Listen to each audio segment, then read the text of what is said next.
Okay, time check. What time? It is 4:22, Mama.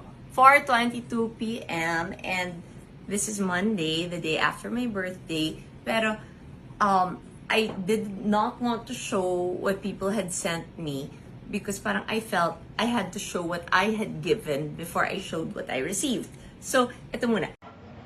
Simple lang ang naging pagdiriwang ni Kris Aquino ng kanyang kaarawan nitong February 14.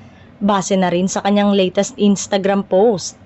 Nagbahagi ang Queen of All Media ng ilang larawan ng mga natanggap niyang gift at nagpasalamat sa mga kaibigan. Pasalamat din ito sa lahat ng naging bahagi ng kanyang recovery journey.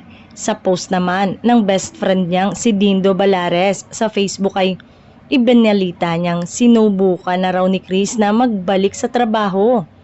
She's back working, ang bungad ni Dindo. Yan ang latest kay Kris Aquino. Sinusubukan niya na the other day, anya. Pero kasunod daw nito ay nag-bed rest si Kris for 3 days, but we all realize 1 day of work means 3 days of bed rest. Kwento niya na chika ni Dindo. Hindi na siya nagsabi pa ng detalye kung ano ang work na ginawa ni Chrissy. Yan lang muna ang good news ko. Di pa ako pwedeng magbigay ng details. Baka masabihan na naman ako ng kung minsan daldal ka rin, say ng BFF ni Kris. Samantala, the fact na kinaya ni Kris na mag-work kahit 1 day ay napakagandang senyales nito.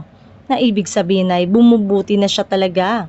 Hopefully ay magtuloy-tuloy na at 1 day ay muli itong masisilayan sa Kapamilya Network.